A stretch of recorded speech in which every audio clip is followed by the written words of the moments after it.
ವೃತ್ತಿ ಬದುಕು ನನಗೆ ಎಲ್ಲದನ್ನು ಕೊಟ್ಟಿದೆ. ನಿಜವಾಗ್ಲೂ ಎಲ್ಲೋ ಒಂದು ಬಡತನದ ಫ್ಯಾಮಿಲಿಯಲ್ಲಿ, ಬಡತನದ ಕುಟುಂಬದಲ್ಲಿ ಹುಟ್ಟಿ ಬಂದಂಥ ಒಂದು ಫ್ಯಾಮಿಲಿ. ನಂದು ಶಿಕಾರಿಪುರ ತಾಲೂಕು, ಶಿವಮೊಗ್ಗ ಜಿಲ್ಲೆ, ಕಾಗಿನಲ್ಲಿ ಅಂತ ನಮ್ಮದೊಂದು ಪುಟ್ಟ ಹಳ್ಳಿ.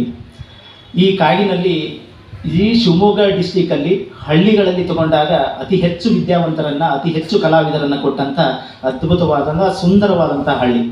ಸೊ ಈ ಹಳ್ಳಿಯಿಂದ ಹಲವಾರು ಪ್ರತಿಭೆಗಳು, ಹಲವಾರು ಅಧಿಕಾರಿಗಳು, ಎಂಥ ಒಂದು ಜವಾನಿಂದ ಹಿಡಿದು ದೊಡ್ಡ ಹುದ್ದೆಯಲ್ಲಿ ಇರೋವರೆಗೂ ಕೂಡ ಆ ಹಳ್ಳಿ ಬೆಳೆಸಿದೆ. ಸೊ ಅಲ್ಲಿರುವಂಥ ಎಲ್ಲ ಮನಸ್ಸುಗಳು ಕೂಡ ಇವತ್ತಿಗೂ ಕೂಡ ಅಷ್ಟು ಅದ್ಭುತವಾದ ಸಪೋರ್ಟನ್ನು ಮಾಡ್ತಾ ಬಂದಿದ್ದಾರೆ. ಅವರಿಗೆ ಮತ್ತು ನನ್ನ ಬಾಲ್ಯ ಸ್ನೇಹಿತರು ಕೂಡ ಬಂದಿದ್ದಾರೆ. ಅವರೆಲ್ಲರಿಗೂ ಕೂಡ ಅಭಿನಂದನೆಗಳನ್ನು ಸಲ್ಲಿಸಲಿಕ್ಕೆ ಬಯಸ್ತೀನಿ ನಾನು. ಹಾಗಾಗಿ ಕಲೆ, ಪ್ರವೃತ್ತಿ, ನಮ್ಮ ವೃತ್ತಿ ಜೀವನ ಭಾಳ ಮುಖ್ಯ. ಬಿಕಾಸ್ ನಾವು ವೃತ್ತಿಯ ಜೊತೆಗೆ ಪ್ರವೃತ್ತಿಯನ್ನಾಗಿ ಬೇರೆ ಹವ್ಯಾಸಗಳನ್ನು ಬೆಳೆಸ್ಕೋಬೇಕಾದ್ರೆ ನಾವು ವೃತ್ತಿ ಜೀವನದಲ್ಲಿ ಭದ್ರವಾಗಿರಬೇಕು. ಆ ಭದ್ರತೆ ನಮ್ಮ ಬೇರೆ ಕಡೆ ಗುರುತಿಸ್ಕೊಳ್ಳೋದಕ್ಕೆ ಬಹಳ ಹೆಲ್ಪ್ ಆಗುತ್ತೆ. ಹಾಗಾಗಿ ವೃತ್ತಿ ಮತ್ತು ಪ್ರವೃತ್ತಿ ಇವೆರಡನ್ನು ಸಮಾನಾಂತರವಾಗಿ ತೆಗೆದುಕೊಂಡು ಹೋಗಬೇಕಾದ್ರೆ ನಮ್ಮ ಮನಸ್ಥಿತಿ ಮತ್ತು ಆರೋಗ್ಯ ಸ್ಥಿತಿ ಬಹಳ ಮುಖ್ಯ ಆಗುತ್ತೆ.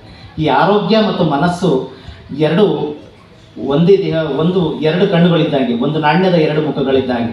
ಇವೆರಡು ಬಹಳ ಮುಖ್ಯ ಆಗುತ್ತವೆ. ಆ ದೇವರ ಆಶೀರ್ವಾದ ಮತ್ತು ನನ್ನ ತಂದೆ ತಾಯಿಗಳ ಆಶೀರ್ವಾದದಿಂದ ಇಲ್ಲಿಯವರೆಗೂ ಎರಡನ್ನೂ ಕೂಡ ನನಗೆ ದೇವರು ಕೊಟ್ಟಿದ್ದಾನೆ.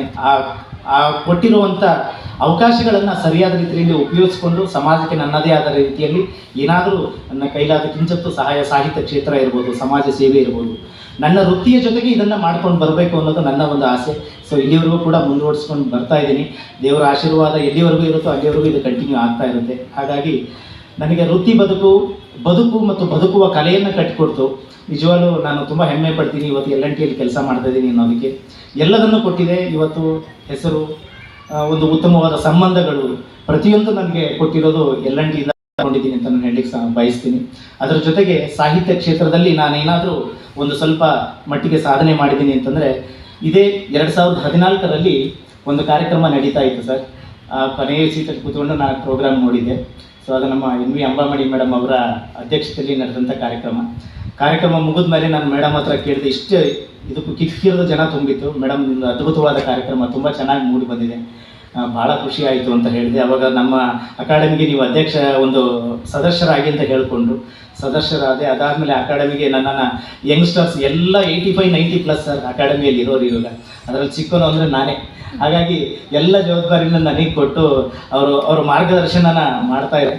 ಸಾಹಿತ್ಯ ಕ್ಷೇತ್ರದಲ್ಲಿ ಏನಾದರೂ ಸ್ವಲ್ಪ ನಾನು ಕಲಿತು ಒಂದು 2 ಪುಸ್ತಕಗಳನ್ನು ರಿಲೀಸ್ ಮಾಡೋ ಲೆವೆಲಿಗೆ ನಾನು ಬೆಳೆದಿದ್ದೀನಿ ಅಂದರೆ ಇದಕ್ಕೆ ಅಂಬಾಮಣಿ ಮೇಡಮ್, ಜೊತೆಗೆ ನಮ್ಮ ಡಾಕ್ಟರ್ ನಂದಾ ಮೇಡಮ್ ಇದ್ದಾರೆ, ಜೊತೆಗೆ ಇಂದಿರಾ ಮೇಡಮ್ ಇದ್ದಾರೆ, ಛಾಯಾಪತಿ ಸರ್ ಇದ್ದಾರೆ. ಎಲ್ಲ ತುಂಬಾ ಅದ್ಭುತವಾದ ಸಹಕಾರ ಕೊಡ್ತಾ ಇದ್ದಾರೆ. ಇವತ್ತಿಗೂ ಕೂಡ ಅವರ ಸಲಹೆ, ಸಹಕಾರ, ಸಾಹಿತ್ಯ ಕ್ಷೇತ್ರದಲ್ಲಿ ಏನಾದರೂ ಸ್ವಲ್ಪ ಹೆಜ್ಜೆ ಮುಂದೆ ಇಟ್ಟಿದ್ದೀನಿ ಅಂತಂದರೆ ಇವರೆಲ್ಲರೂ ಕಾರಣ ಅಂತ ನಾನು ಹೇಳಲಿಕ್ಕೆ ಬರ್ತೇನೆ. ಹಾಗೆ ನಮ್ಮ ಒಂದು ಸಮಾಜ ಸೇವೆ ಅನ್ನೋದು ಪ್ರತಿಯೊಬ್ಬರಿಗೂ ನಾವು ಹುಟ್ಟಿದ ಮೇಲೆ ಏನಾದರೂ ಸ್ವಲ್ಪನಾದರೂ ಸಮಾಜಕ್ಕೆ ಒಂದು ಋಣನ ತೀರಿಸಬೇಕು ಅನ್ನೋದು ನಮ್ಮ ತಂದೆ ತಾಯಿಗಳ ಆಶೆ ಆಗಿತ್ತು. ಅವರು ಕೂಡ ಹಲವಾರು ಸಮಾಜ ಕ್ಷೇತ್ರದಲ್ಲಿ ಕೆಲಸ ಮಾಡಿದರು. ಅವರ ಒಂದು ಅಂಶ ನನಗೆ ಬಂದಿದೆ ಅಷ್ಟೇ. ಸೊ ಹಾಗಾಗಿ ಬೆಂಗಳೂರು ಸಿಟಿ ಟ್ರಾಫಿಕ್ ವಾರ್ಡನ್ ಸಂಸ್ಥೆಯಲ್ಲಿ ಕೂಡ ಮುರಳೀಧರ್ ಸರ್ ಬಂದಿಲ್ಲ ಇವತ್ತು. ಅವರ ಒಂದು ಮಾರ್ಗದರ್ಶನದಲ್ಲಿ ಅವರು ಹಲವಾರು ಮುಖ್ಯವಾದ ಕಾರ್ಯಕ್ರಮಗಳನ್ನು ರೂಪಿಸುವುದರ ಮೂಲಕ ಸಮಾಜಕ್ಕೆ Bengaluru city traffic warden organisation ಸಂಸ್ಥೆಯಲ್ಲಿ ರಸ್ತೆ ಸುರಕ್ಷತೆಯ ನಿಯಮಗಳ ಬಗ್ಗೆ ಹಲವಾರು ಕಾರ್ಯಕ್ರಮಗಳನ್ನು ಹಮ್ಮಿಕೊಂಡು ಅವರ ಮಾರ್ಗದರ್ಶನದಲ್ಲಿ ಕೂಡ ನಾವು ನಡೀತಾ ಇರುವುದು ನನಗೆ ಹೆಮ್ಮೆ ಅನಿಸುತ್ತೆ. ಅವರೆಲ್ಲರಿಗೂ ಕೂಡ ಆತ್ಮೀಯವಾದ ಅಭಿನಂದನೆಗಳನ್ನು ನಾನು